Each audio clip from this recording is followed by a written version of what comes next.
Bonjour à tous et à toutes, ceux qui viennent de loin, ceux qui viennent de près. Content d'avoir de la visite parmi nous ce matin, ça nous réjouit. Je ne sais pas si vous avez écouté la radio un peu ces derniers temps, c'est le Festival du palmarès, c'est de la rétrospective, n'est-ce pas? Chaque année, on dirait que tous les journalistes et toutes les stations de radio ont déjà leur programme pour le temps des fêtes, les 10 meilleurs livres, les 10 plus grands films, les 10 plus grandes frasques de nos politiciens. On a un temps programmé pour regarder derrière. Et je ne sais pas si c'est une pratique courante pour vos propres vies. Je ne sais pas si vous avez l'habitude, à un temps fixe dans l'année, de regarder derrière comment s'est passée votre année. Ce n'est pas une injonction biblique, mais je vous dirais que c'est une bonne pratique de prendre le temps de s'arrêter des fois puis regarder comment j'ai vécu ma dernière année, qu'est-ce qui s'est passé dans ma dernière année. Qu'est-ce que dit la Bible à propos de regarder derrière? Bien, on a un passage ici dans Genèse qui dit « La femme de Lot regarda en arrière et elle devint une statue de sel. » Donc, ce n'est pas une bonne idée. On ne fait pas ça. Je vais inviter Frédéric, c'est la fin, on va changer de clôture, non? Évidemment, je fais une blague, on n'utilise pas la parole de Dieu comme ça, mais c'est vrai qu'il y a un réel danger à regarder derrière. Alors, mon but aujourd'hui, c'est de vous amener à regarder votre passé, mais avec la lentille de la parole de Dieu. Pour vrai, cette fois. Mais j'ai quand même pas mis ça juste pour faire une blague. Le temps des fêtes, c'est une occasion pour prendre du recul sur l'année. Ici, au Québec, à cause de la température, tout est ralenti un peu. Le climat est propice. Noël, ça dure un peu plus longtemps. On peut continuer à parler de Noël, même si Noël est passé, parce qu'il y a encore de la neige. Lors de la dernière rencontre de la jeunesse, Mario nous partageait qu'au Pérou, Noël, ça passe très vite. Il y a Noël, tout le monde célèbre, il y a des feux d'artifice. Le 26, il n'y a plus de traces de Noël. Tout le monde est prêt pour la prochaine année qui s'en vient. C'est les vacances de l'école, parce que c'est l'été là-bas au Pérou. Donc, Noël arrive un peu comme si nous, il arrivait le 24 juin. Imaginez là, qu'on a Noël en compétition avec la fête de la Saint-Jean-Baptiste. On fête Noël, on fête la Saint-Jean. Bon, c'est les vacances d'été, on oublie ça, c'est fini. Noël, ça dure un instant pour eux. Nous, on a l'avantage qu'il fait trop froid pour enlever les décorations de Noël. Donc, le temps, veut pas, le temps des fêtes, crée cette espèce de bulle pour nous où on peut prendre le temps. Donc, vous pouvez vous promener dans les rues et vous allez encore voir des décorations de Noël, même si on est rendu le 29 décembre. Il semble que si on était au Pérou, il n'y aurait plus de décorations de Noël. Plus de sapin, plus de joyeux Noël, plus rien. Tout ça, c'est disparu. Je remercie vraiment Mario de nous avoir partagé tout ça à la jeunesse. Et on voit l'impact, comment qu'on vit la fête nous aide. Alors, ce soir, quand il fait noir, donc à 4h15, vous pouvez aller prendre une marche dehors. La neige coupe le bruit des voitures. Si vous sortez à 9h le soir, tout le monde est dans sa maison, tout le monde a froid. Vous pouvez marcher dans les rues et voir le ciel. Vous pouvez prendre le temps de réfléchir. Maintenant, ce matin, on va faire un petit exercice ensemble. Prenez un bout de papier, un crayon, prenez votre téléphone pour prendre des notes. Je vais vous poser quelques questions, puis je vais vous laisser un petit 30 secondes pour y réfléchir. Et ça ne sera pas parfait. D'accord? Je ne vous demande pas de faire une réflexion parfaite. Inquiétez-vous pas. Vous pouvez même faire des dessins si vous voulez que personne lise. Mais je vais vous poser une question. Qu'avez-vous accompli en 2024? Qu'est-ce que vous avez fait? Qu'est-ce que vous avez réalisé en 2024? Est-ce que vous avez atteint les objectifs que vous vous étiez fixés? Est-ce que vous vous étiez fixé des objectifs, les fameuses résolutions du jour de l'an dont on va parler la semaine prochaine? Mais si tout ça, c'est comme complètement nouveau, voyons Jean-Philippe, je n'ai jamais fait ça de ma vie, je vais vous demander où est allé votre temps, votre argent et votre énergie en 2024?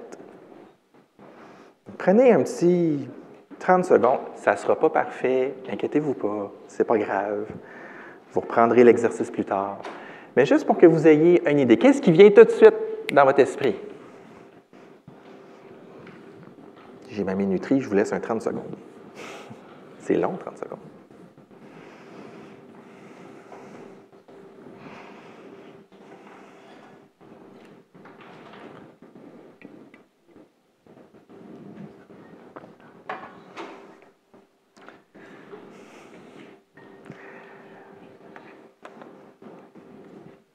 On approche, on approche. Trouvez-vous ça confortable, 30 secondes? C'est le double que durent habituellement les minutes de silence que l'on fait.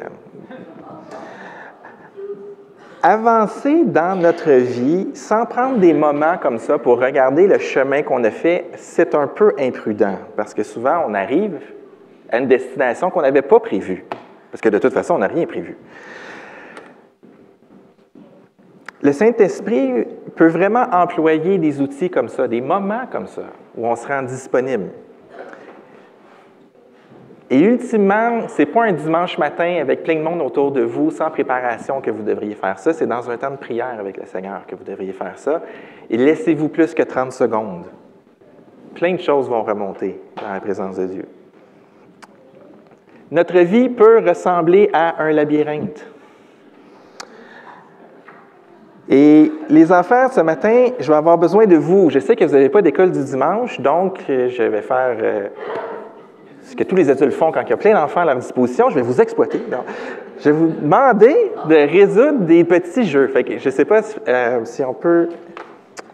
30 secondes. Je ne sais pas si je peux le faire d'ici. Peux-tu afficher Chrome, Frédéric? Fait que là, je vais vous demander... On va essayer de résoudre un labyrinthe ensemble, les enfants. Donc, j'ai écrit un petit jeu expressément pour vous pour ce matin. Nous, on est le petit truc rouge. Est-ce que vous le voyez? Oui.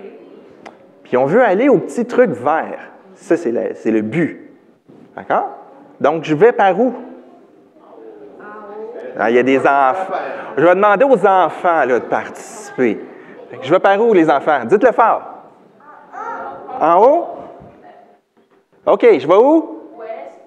Ouest. Oh, j'ai des instructions sophistiquées. Ensuite, je vais où? Ensuite? À gauche. Ensuite? En haut? Oui, en haut, OK. Ensuite?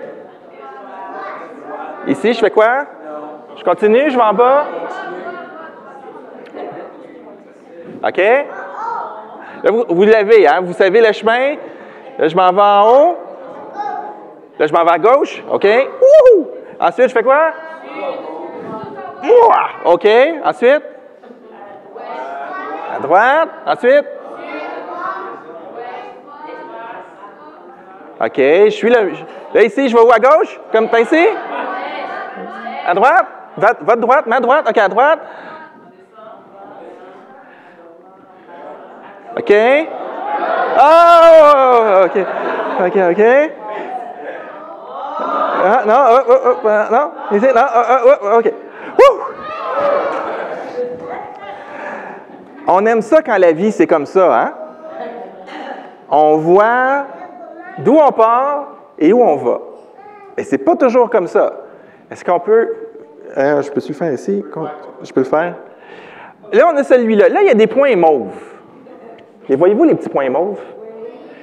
Les points mauves, c'est un peu comme des genres de surprises. Parce que si vous vivez assez vieux, vous allez vous rendre compte que des fois, c'est pas un long fleuve tranquille. Fait que là, ici, je m'en vais par en haut. OK, je m'en vais par là. Puis là, ben, je fais ma petite vie. Et là, qu'est-ce qui va arriver? Oh! J'ai changé de place. Là, je vais par où, là? Parce que si je vais ici puis je vais là, je fais « Oh! » Ah, fait que je peux revenir là? Oh! Oh! Oh! Non! Il est long, le jeu. Il est long, le jeu. OK, je vais en par en haut, c'est ça? Oui. OK. Puis là, OK. Puis là, je vais où? OK. En bas? Non, OK, en haut. OK. OK. On savait quand même où on voulait aller, n'est-ce pas? On voyait le jeu. Mais des fois, la vie, les enfants, ça ressemble à ça. Est-ce qu'il y en a qui jouent à StarCraft, à Warcraft, à Minecraft? Yeah? Ça, c'est clairement Minecraft. Non, non, non. Mais il y a l'effet de « je ne vois pas tout le jeu. Je ne vois pas le jeu. J'ai une petite flèche jaune. Voyez-vous la petite flèche jaune? Oui. Ça, c'est comme je sens que la sortie est par là. Mais là, je sais tout de suite, vous savez tout de suite, les 2 points mauves, il va arriver quoi, hein? Bon, fait que là, je vais par en haut, hein, j'ai pas le choix. Hop! C'est où je suis rendu? C'est où que je suis rendu? On dirait que je suis rendu dans le haut du jeu. Hein? Parce qu'il y a comme une grosse barre noire. Ou peut-être c'est juste un petit mur. Je ne sais pas. Fait que je vais par où maintenant? Oui, mais je pourrais aller à droite. Pourquoi je ne vais pas à droite? OK, on va suivre la flèche, c'est ça? On voit qu'il y a d'autres points mauves. On sait que la vie va m'envoyer n'importe où, je ne sais pas quand. OK, il va arriver quoi ici? Oh! Là, c'est quoi le meilleur chemin pour y aller? Par en haut, contourner, ou par en bas, je descends? Les enfants? À gauche? OK, à gauche. OK, à gauche, à droite? À gauche, OK. On se fie à la flèche. Oh! Ah! Oui, la flèche pointait à gauche, mais c'était quand même pas le bon chemin, on dirait. OK. Fait que là, je vais où? À droite? OK. Ah! Donc, là, quand j'ai sorti de mon point, je suis pas allé à la bonne place. Sauf que là, c'est juste mon point, je me retrouve ici. Est-ce que je repasse dans mon point ou j'essaie encore un autre chemin par ici? On repasse dans le point, OK. Puis je m'en vais où? En bas tout de suite ou... C'est pas évident, hein? Oh, OK, c'était pas là. Ah, ici? C'est qui a dit qu'il n'aimait pas le jeu? J'ai une version pire, Francine.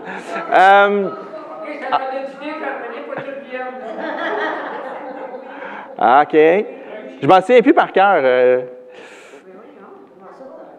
Ben, c'est parce que j'ai généré le jeu, fait que je sais c'est quoi le jeu. Puis en fait, si je vais... Je ne sais pas si... Non, ça ne fonctionne pas. OK, bon, on va aller par ici. On va essayer de finir le jeu. Hein? Ah, oh, on a vu il y a un bout vert, là. On commence à vraiment... bon, OK. Puis là... Anne, est-ce que tu peux tricher puis enlever le fog of war? Avec la souris, si tu te déplaces dans l'écran, là. Ouais. OK. Fait que là, ça, c'est le jeu, dans le fond. Mais moi, j'ai activé un brouillard. Là. Si Yann reclique là-dessus, on voit juste autour de nous. Ça, c'est l'expérience de Dieu de ma vie. Mais si on reclique dessus, ça, c'est notre expérience de la vie. OK? Là. Peux-tu enlever le fog of war encore?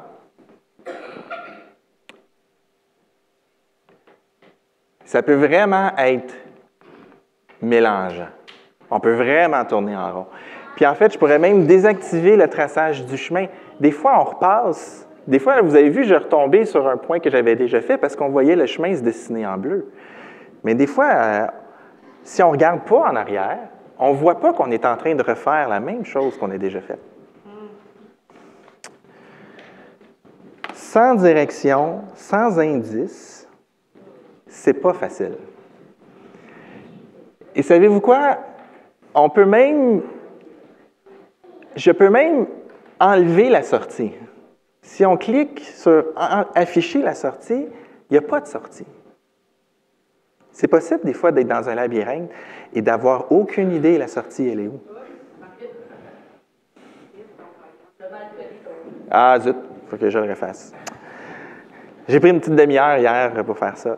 Parce que je veux, oui, amuser les enfants, mais les enfants, notre vie, c'est pas comme ça. Notre vie, on voit pas très loin autour de nous. Quels indices avons-nous pour nous diriger? Des fois, on voit tout le jeu, des fois, on voit notre chemin, des fois, on voit une petite flèche qui semble pointer dans la direction où on doit aller. C'est utile une carte pour notre vie. Là, j'ai de la compétition.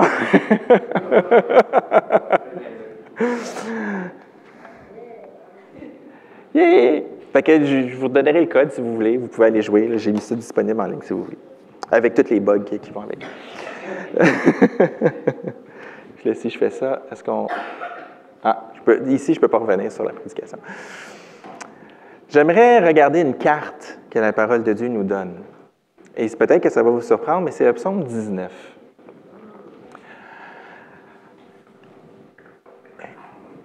Parce qu'il faut regarder notre vie, non pas avec nos outils limités, mais essayer de regarder notre vie avec le regard que Dieu a sur l'histoire de l'homme et donc sur notre histoire.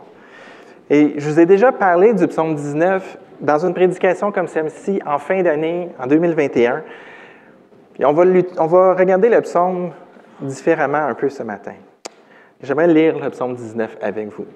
Oups! Oui, je n'ai pas le contrôle. Le ciel raconte la gloire de Dieu et l'étendue révèle l'œuvre de ses mains. Un jour en instruit un autre jour. La nuit en donne connaissance à une autre nuit. Ce n'est pas un langage, ce ne sont pas des paroles, on n'entend pas leur son. Cependant, leur voix parcourt toute la terre, leurs discours vont jusqu'aux extrémités du monde où il a dressé une tente pour le soleil.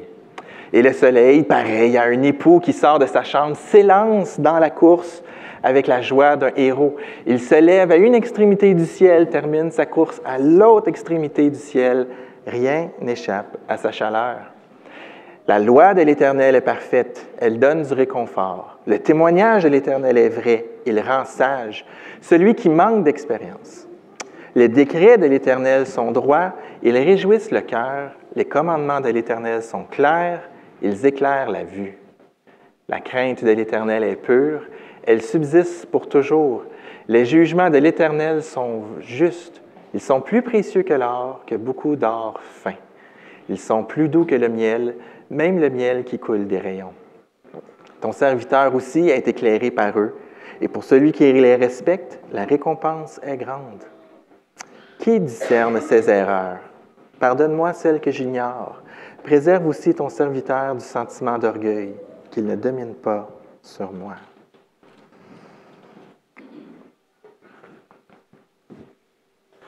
Oh, j'ai oublié Fais bon accueil aux paroles de ma bouche et aux sentiments de mon cœur, Éternel mon rocher, toi qui me rachètes. J'ai oublié le verset 15. Alors, Seigneur, j'aimerais que tu nous accompagnes ce matin, que ton témoignage nous accompagne. Je te prie de préparer nos cœurs vraiment, Seigneur, comme mon frère Paulo t'a déjà demandé. Sois avec nous, Seigneur.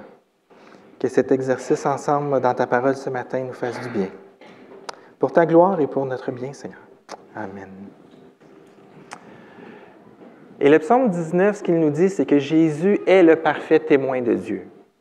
Pour l'homme, pour toi. Et là, peut-être que vous allez vous dire, mais où est Jésus dans le texte? Parce que Jean-Philippe, on a parlé du ciel, de la nuit, du jour, de la loi. Pourquoi tu nous parles de Jésus? Bien, parce que le texte pointe vers Jésus. Et on est encore dans l'atmosphère de Noël. Voir comment Jésus qui s'incarne, c'est plus que Jésus devient un petit bébé, ou même que Jésus marche parmi les hommes. Le psaume 19 nous montre l'œuvre de Jésus. Et Jésus est le témoin parfait. Et pourquoi je vous parle de Jésus est le témoin parfait alors que je vous parle de faire une rétrospective sur votre vie? C'est une excellente question. Et on va y revenir plus tard. Mais c'est vrai que c'était un drôle de choix, peut-être. Le verset 2 nous dit que le ciel raconte la gloire de Dieu, que l'étendue du ciel révèle l'œuvre de ses mains. Et le texte original, il fait une égalité entre les deux. L'œuvre de Dieu, l'œuvre de ses mains, c'est sa gloire. C'est comme si ces deux choses-là sont ensemble. C'est la même chose. L'œuvre de Dieu, c'est l'œuvre d'un artiste. Et l'étendue du ciel sert à démontrer l'étendue de son œuvre, l'envergure de son œuvre. Dieu a fait des choses et ça nous révèle qui il est. Alors, je vais vous poser tout de suite une question. Que révèle 2024 à ton sujet? Si tout ce que j'ai, c'est une photo ou une vidéo des moments importants de ta vie en 2024, qu'est-ce que ça me raconte sur toi? Et même comment tu reçois cette question que je te pose, si tu viens de la ressentir comme une genre d'attaque, c'était quoi 2024 pour toi? Si je regarde 2024, c'est quoi que je vais trouver? Si automatiquement, quand j'ai posé cette question-là, c'est cette petite voix-là que tu as entendue, ça révèle quelque chose sur toi. Ça te révèle à toi quelque chose. Moi, je n'ai pas entendu comment tu as compris la question. Peut-être que tu as entendu la question, comment ça a été 2024? Qu'est-ce que 2024 t'a apporté? Comment 2024 t'a transformé? Peut-être que tu as entendu ma question comme ça, la même question. Il y a des centaines d'expériences différentes ce matin. Mais comment tu as reçu la question vient de te donner un indice de comment s'est passé 2024 selon toi.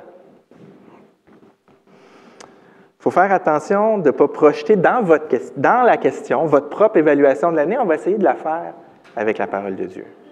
Mais c'est une question valide. Qu'est-ce que cette année raconte à ton sujet? Le verset 3 nous introduit à une notion de mouvement. Hein? Un jour instruit un jour, une nuit enseigne à l'autre nuit. Il y a un témoignage qui se transmet d'une période à l'autre. Et moi, ça m'a toujours surpris, les premières fois que j'ai étudié ce psaume-là, que la nuit est une source de connaissance. Parce qu'habituellement, dans la parole de Dieu, la nuit, c'est l'obscurité, c'est les ténèbres, c'est comme, on ne voit rien. C'est comme une source de peur. Mais là, ici, la nuit communique quelque chose. C'est tout positif. Ce psaume-là, il est tout positif. Mais j'ai une question pour vous. Avez-vous déjà réalisé que la nuit, on voit quelque chose qui est impossible de voir le jour? Les étoiles. Et pour beaucoup de personnes, on se réalise que si c'était toujours le jour, on pourrait avoir l'impression qu'on vit dans une petite boîte avec le fond bleu. Le jour, la Terre semble être plus compacte que la nuit. La nuit, on voit que le plafond s'en va. Là, on voit que, c'est loin le fond de l'univers. On remarque les étoiles qu'on ne verrait pas autrement et on ressent notre petitesse. C'est pas pour rien que je vous invite à aller prendre une marche quand il fait noir, ces temps-ci, parce que vous allez voir le fond du ciel et vous allez vivre cette expérience que le psalmiste dans le psaume 8 nous dit. Quand je contemple le ciel, œuvre de tes mains, la lune et les étoiles que tu as placées, je dis, qu'est-ce que l'homme pour que tu te souviennes de lui? On sent beaucoup plus notre petitesse et notre fragilité quand on contemple le fond du firmament. Et ça encore, c'est juste qu'est-ce que nous, on peut voir. Quand on braque un télescope, on se rend compte, on voit encore plus de choses. Puis quand on met un télescope l'autre bord de l'atmosphère terrestre, puis qu'il peut vraiment voir librement, on se rend compte qu'on peut voir encore beaucoup plus. L'œuvre de Dieu, elle est immense et nous sommes insignifiants. Et on peut se poser la question comme le psalmiste. Qu'est-ce que l'homme pour que tu te souviennes de lui? Ce n'est pas anodin. Ce que Dieu a fait témoigne de qui il est. Et des fois, en théologie, on veut séparer les affaires. C'est très dangereux d'essayer de séparer la nature de Dieu de ses œuvres. Un peu comme c'est dangereux de séparer la foi de qu'est-ce que la foi devrait nous amener à faire. Alors, il y a la foi puis il y a les œuvres. Oui, c'est des choses qu'on peut distinguer, mais ce n'est pas des choses qu'on devrait séparer. Est-ce que ça veut dire que ce que je fais témoigne de qui je suis? Dis-moi ce que tu manges, je te dirai qui tu es. Dis-moi les amis avec qui tu te tiens, je te dirai qui tu es. Dis-moi la musique que tu écoutes, je te dirai qui tu es. Vous savez, il y a tous ces genres de petites phrases clichés, là. Est-ce que c'est vrai? La bonne réponse, c'est comme Étienne. Oui et non. Nous ne sommes pas aussi conséquents que Dieu. Dieu n'a aucune contradiction. Donc, Dieu fait ce qu'il est. Nous sommes encore remplis de contradictions. Nous sommes quelque chose et nous agissons parfois très, très, très autrement. Mais nos actions vont révéler notre cœur, pas nécessairement notre identité. Est-ce qu'il faut que je la répète? Nos actions vont révéler notre cœur, pas nécessairement notre identité. Parce que contrairement à Dieu, on n'est pas sans contradiction. Alors, il faut faire attention, quand on échoue, de ne pas penser qu'on est un échec.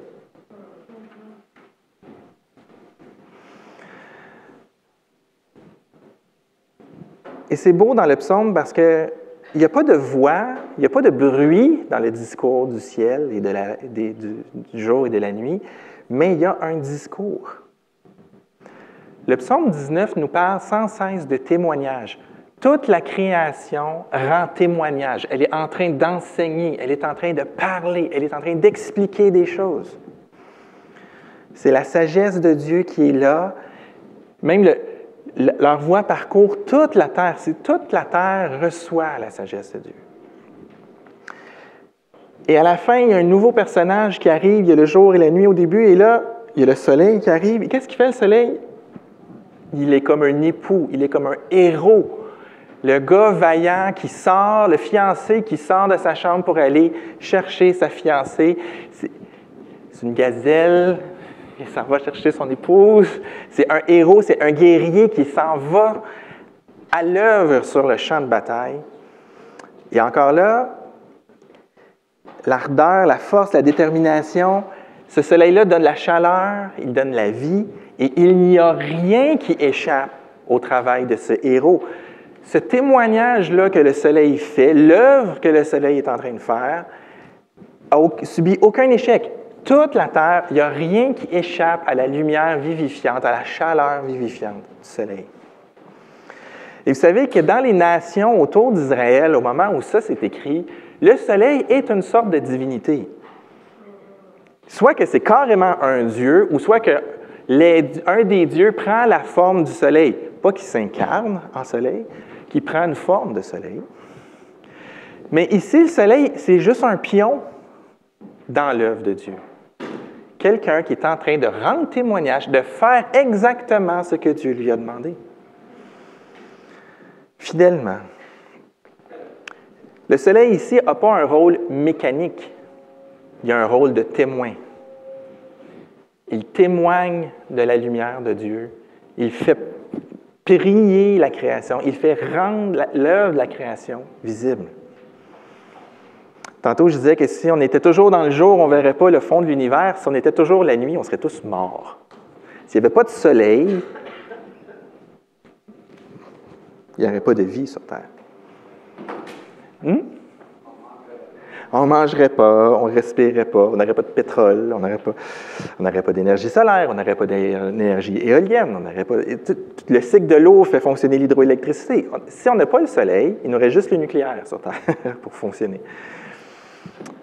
Héros, époux, chaleur, tous ces mots-là ne sont pas anodins. Et là, on dirait qu'il y a une drôle de coupure dans notre psaume. Même qu'il y a des gens qui pensaient que c'était 2 psaumes avant. On passe de la création à, boum, la loi de l'Éternel est parfaite. Wow, OK, on a changé de registre. Tout d'un coup, on a changé de registre. Assez brutal, et dans le ton et dans le sujet. De la création accessible à tous, on a la loi que Dieu a révélée à son peuple. On passe de quelque chose qui est très général à quelque chose qui est, somme toute, sélectif. Moïse reçoit la loi, mais ici, la loi, ça va beaucoup plus que juste les livres de Moïse. Ça va avec les prophètes, ça va avec les psaumes, ça va avec la littérature de la sagesse, l'Ecclésiaste, Cantique des Cantiques, les livres historiques, tout ça. Tout ça fait partie de ce que Dieu révèle. Et là, c'est intéressant parce qu'il y a plein d'actes de langage encore. Les jours racontent, il y a des discours sans voix, mais là aussi, on est dans les actes de langage. Vous remarquez qu'on parle d'une loi qui est rédigée, on parle d'un témoignage qui s'est rendu, on parle de décrets qui sont émis, on parle de commandements qui sont ordonnés, on parle de jugements qui sont prononcés. Toute la suite, c'est quand même des actes de langage. Et l'effet que produit ces actes de langage-là, ce n'est pas un résultat neutre. Ça produit du réconfort, ça produit de la sagesse, ça produit de la joie, ça produit de la compréhension. Quand on dit que ça éclaire la vue, on comprend. Il y a un contraste entre la création et la loi. Si la création peut nous donner l'effet du psaume 8, qu'est-ce que l'homme pour que tu te souviennes de lui? Je regarde l'univers, c'est énorme. Le Dieu qui a créé ça, il est énorme. Et moi, je suis insignifiant. Je suis terrorisé. La création générale nous place devant un Dieu redoutable. Mais la loi nous révèle quelque chose de différent. La loi nous révèle comment on va comprendre cette personne-là redoutable. On va développer ce qu'il faut pour avoir une relation avec cette personne-là. Dieu doit se révéler, parce que si on fait juste regarder la création, on va juste paniquer. Et on a raison, il est un Dieu redoutable. Mais Dieu nous donne ce qu'il faut pour qu'on puisse avoir une vraie relation avec lui. Il nous donne le moyen d'entrer en relation avec le Dieu créateur qui est un Dieu personnel. Et la loi est le moyen par lequel Dieu se révèle. Pourquoi? La loi, c'est quelque chose que Dieu a fait, quelque chose que Dieu a donné. Et Dieu fait ce qu'il est. Dans la loi, il se révèle. Il nous montre qui il est. Quand je vous demande de penser à votre année 2024, je ne vous demande pas de l'évaluer avec des critères humains sortis je ne sais où. J'ai amélioré ma situation financière de tant de %. J'ai complété mon diplôme. C'est toutes des bonnes choses. Ça peut être tous des objectifs, mais est-ce que c'est comme ça que la parole de Dieu adapte? Est-ce qu'on parle de REER? On ne parle pas de maison, on ne parle pas de se marier, on ne parle pas de famille ici. Là. Il y a ce que moi je veux pour ma vie, puis il y a ce que Dieu trouve important pour ma vie. Idéalement, ça devrait se rejoindre. Mais ce n'est pas toujours le cas. Ce n'est pas toujours le cas que ce que je désire pour ma vie, c'est ce que Dieu a planifié pour ma vie, pour deux raisons. La première, peut-être celle à laquelle vous pensez, c'est qu'on est pécheur. J'ai des envies pécheresses. Mais je vous dirais que comme chrétien, ce n'est pas ça la plus grande des raisons. Ce qui fait bien souvent que notre volonté pour notre vie et celle de Dieu pour notre vie ne marche pas, c'est que nous, on est des créatures limitées. On est dans le labyrinthe avec la vue réduite. Et des fois, la flèche nous disait « va à gauche, va à gauche ». On a essayé de suivre les indices, puis des fois, ce n'était pas le bon moment d'aller à gauche. On a une vue réduite, frères et sœurs, on est limité par construction. Dieu nous a voulu comme ça. Ce n'est pas un péché d'être limité, c'est comme ça que Dieu nous a créés. Okay? On n'est pas appelé à dépasser nos limites. Dieu nous les a données, c'est bon. On est appelé à dépendre de lui pour vivre selon ces limites-là. Est-ce que vous me suivez? Et c'est pour ça qu'on a besoin de la loi. Parce que ce que je viens de dire, là, on le comprend. Pourquoi? On le comprend parce qu'on a la parole de Dieu qui nous explique ces choses-là. Dieu ne s'attend pas à ce qu'on soit omniscient comme lui dans notre relation avec lui. Il n'attend pas qu'on devine qu'est-ce qu'il veut de nous. Il va nous le révéler. Il n'attend pas qu'on sache exactement c'est quoi le plan pour notre vie. Il veut qu'on marche avec lui. Il va nous guider, il va nous diriger. Mais c'est angoissant. Je suis le premier à admettre que c'est angoissant.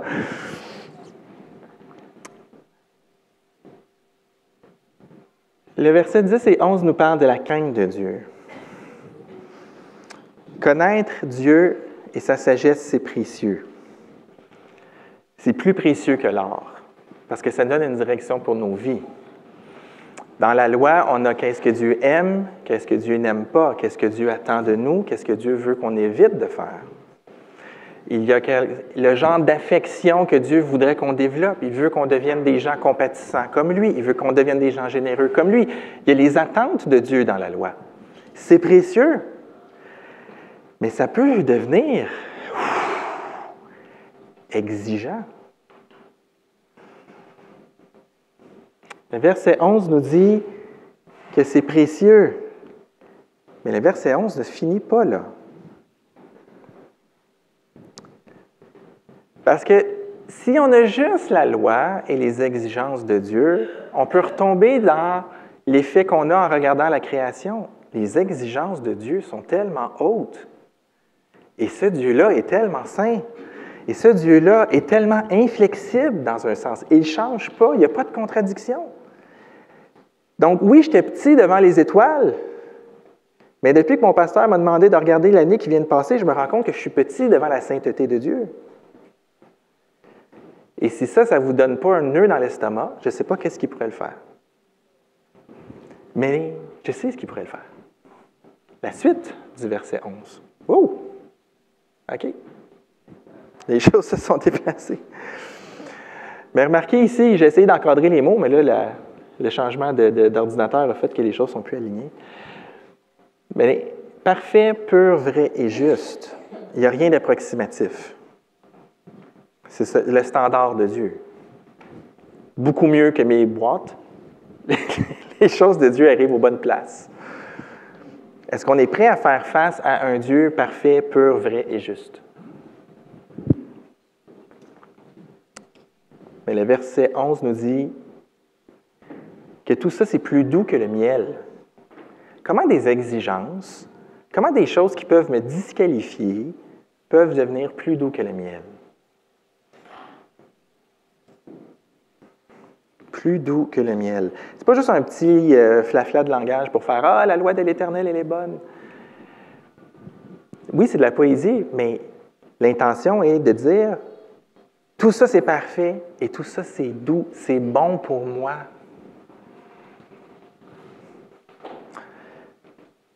La loi révèle nos imperfections, mais je pense qu'en premier, on doit comprendre que la loi révèle le cœur de Dieu.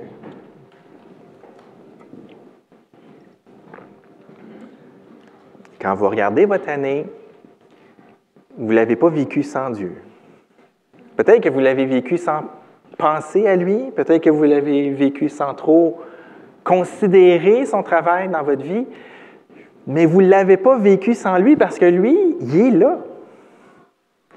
Lui a agi tout au long de votre année 2024. Et quand vous puisez vos regards dans la loi, vous découvrez quel genre de Dieu vous a accompagné pendant 2024. Dans la loi, dans la parole de Dieu, pas dans les circonstances, pas dans comment vous interprétez les circonstances. Et c'est pour ça que le psalmiste continue en disant « Ton serviteur aussi est éclairé par ça. » La loi de Dieu nous rend capables de comprendre. Et pour qui les respecte, la récompense est grande. Oh! Le temps des fêtes, le temps des cadeaux, une récompense. Quel genre de récompense?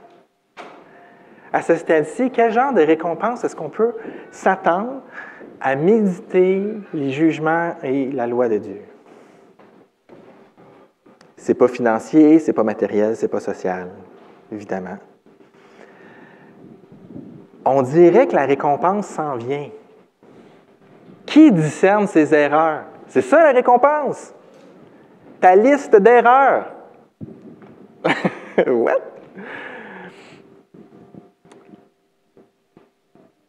Comment je fais devant un Dieu infini qui a créé l'univers, qui est parfaitement saint, juste, vrai, puis que là j'ai ma liste d'erreurs? Comment je fais pour vivre une expérience plus douce que le miel?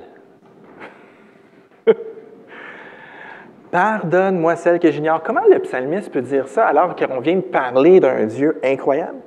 Parce qu'il a compris dans la loi la miséricorde de Dieu. On comprend dans la Bible que Dieu sait qu'on est brisé, qu'il vient pour nous racheter qu'on est brisé.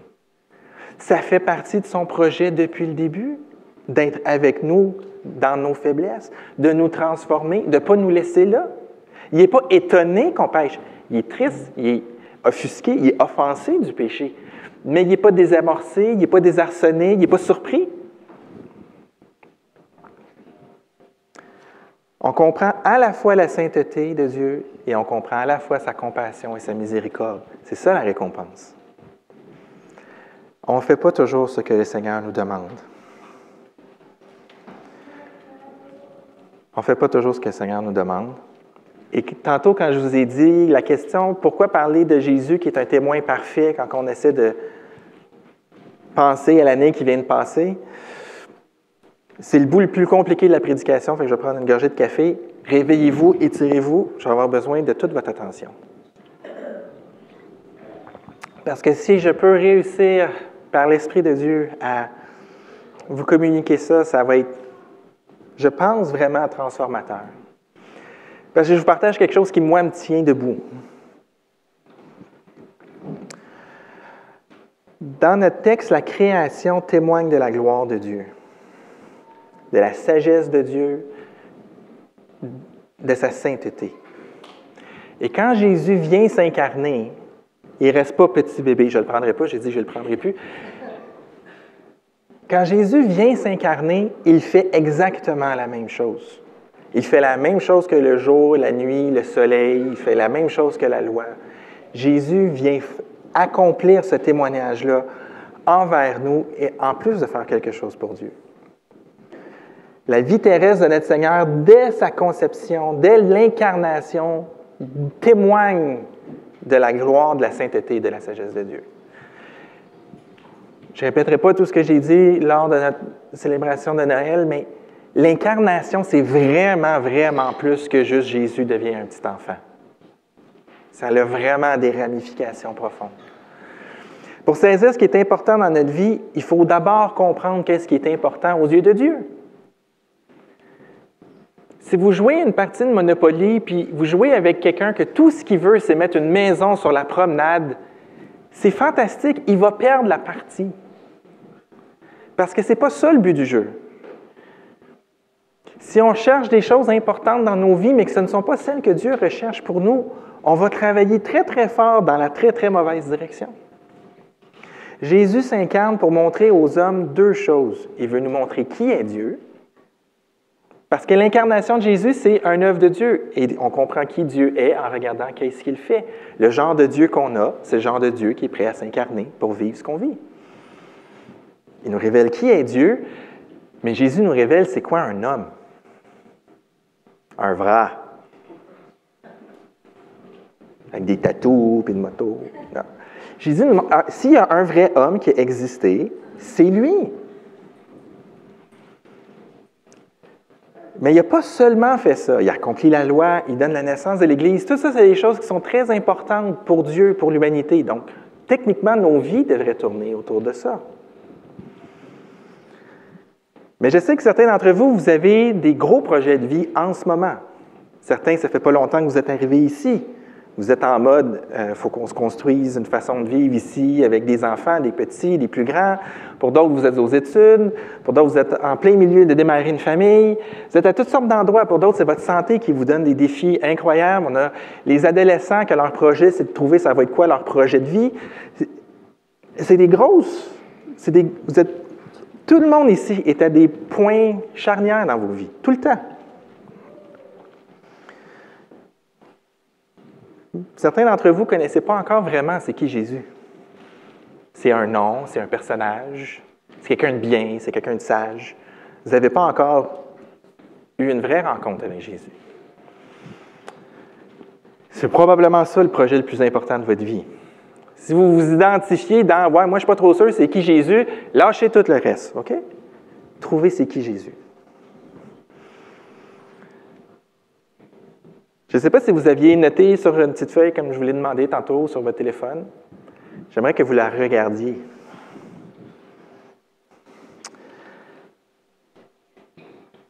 Si je regarde mon année en me demandant est-ce que je me suis amélioré sur tel ou tel critère, je vais probablement passer à côté de ce que Dieu cherche à faire dans ma vie.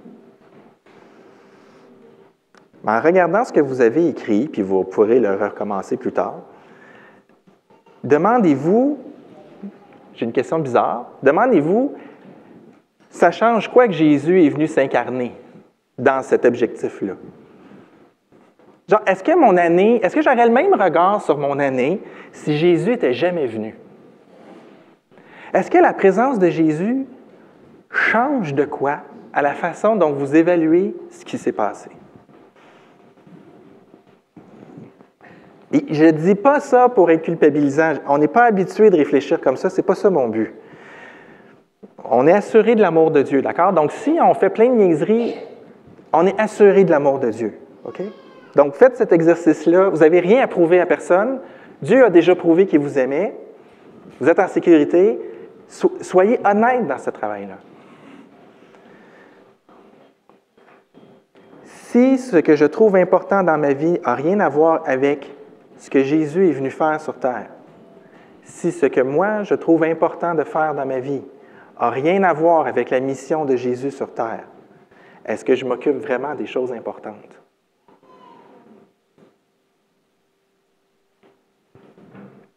Des fois, notre danger, c'est notre manque d'imagination. On pense qu'il y a juste une façon de vivre l'Église, il y a juste une façon d'être un témoin. Ah oui, Jean-Philippe, toi, tu es pasteur, c'est facile, tu peux toujours répondre à cette question-là. Plein de choses importantes, plein de choses intéressantes, plein de choses urgentes à faire comme pasteur. Est-ce que c'est les choses sur lesquelles Dieu veut vraiment que je travaille? Des fois, c'est des choses sur lesquelles moi, je veux travailler. Des fois, c'est des choses sur lesquelles vous aimeriez que je travaille. Mais est-ce que c'est celles sur lesquelles... Est-ce que Jésus est mort pour ça?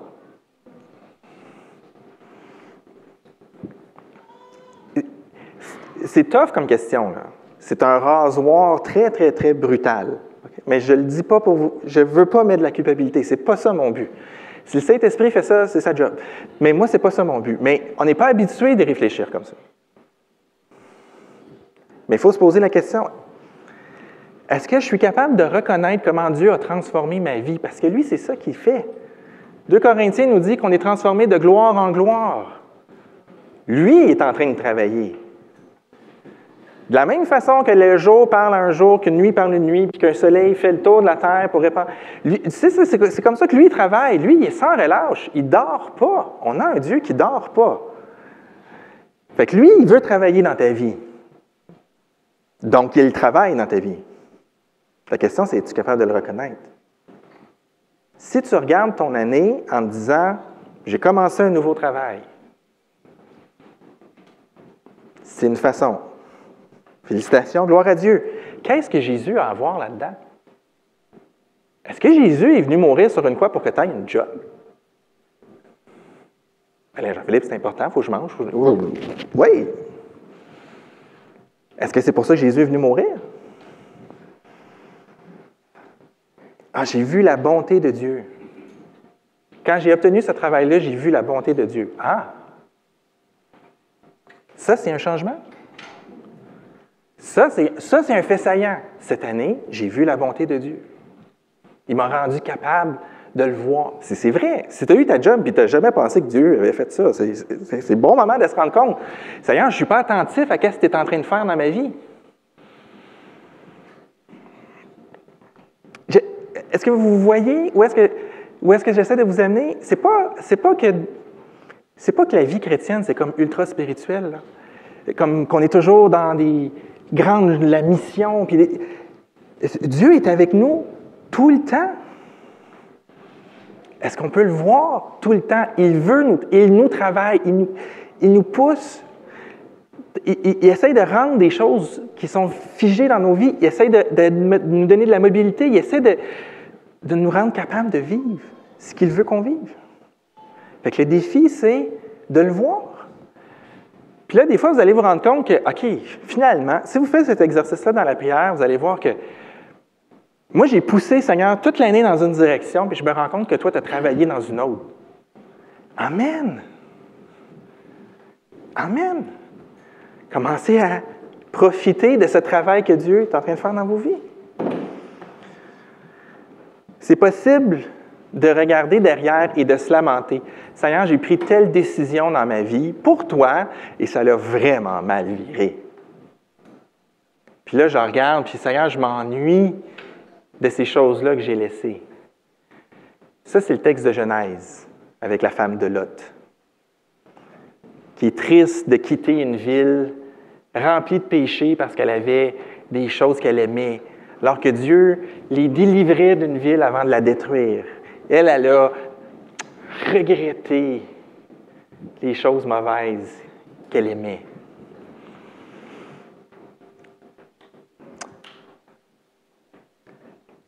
Dans le jeu du labyrinthe, il n'y a pas de fin. Si vous jouez à mon jeu et que vous mettez de ne pas afficher la fin, il n'y a pas de fin. Vous allez pouvoir parcourir le labyrinthe autant de fois que vous voulez, sans jamais le terminer. On peut chercher longtemps la sortie. Dans notre monde, les gens cherchent leur but. Vous savez, les gens dehors qui ne connaissent pas le Seigneur, qui n'ont pas une relation avec le Seigneur, ça, c'est leur vie, avec les points mauves qu'ils envoient partout. Mais ils ne savent pas vraiment où ils vont. Puis ils vont peut-être se dire, moi, j'aime ça être en haut à gauche. Puis quand il n'y a pas de but, c'est un choix comme un autre. est-ce que tu cherches ton but? Est-ce que tu as l'impression que ça, c'est ta vie? Tu es au milieu, on dirait qu'il y a juste des murs, puis peu importe où tu vas, ça n'a jamais l'air vraiment de changer. Si tu cherches ton but, la création parle de Dieu, la parole de Dieu parle de Jésus. Et c'est pour lui que sont toutes les choses. Tu as été créé pour lui. Et si tu n'as pas encore rencontré Jésus, viens nous voir, écrivez-nous en ligne, faites quelque chose. Venez. Et parfois, comme chrétiens, on cherche notre but. Et des fois, Dieu nous donne des appels particuliers pour nos vies. Des fois, on ne sait pas trop qu'est-ce que Dieu veut précisément pour nous. Il y a un appel que tous les croyants ont. Et c'est ce qu'on a lu dans le psaume 19, c'est d'être des témoins. Le jour enseigne ce qu'a vu Dieu faire au prochain jour. La nuit enseigne ce qu'elle a vu faire à l'autre nuit. Le soleil répand la sagesse de Dieu à la grandeur. La loi témoigne de la grandeur de Dieu. Tout ce qu'on a vu, c'était des témoins. Jésus est venu pour témoigner de Dieu. C'est quoi notre but? Être des témoins. Des témoins de ce que Dieu a fait dans notre vie. Fait que si vous réfléchissez sur votre année 2024, vous allez accumuler des raisons de témoigner. De témoigner de qu'est-ce que Dieu vraiment a fait dans vos vies.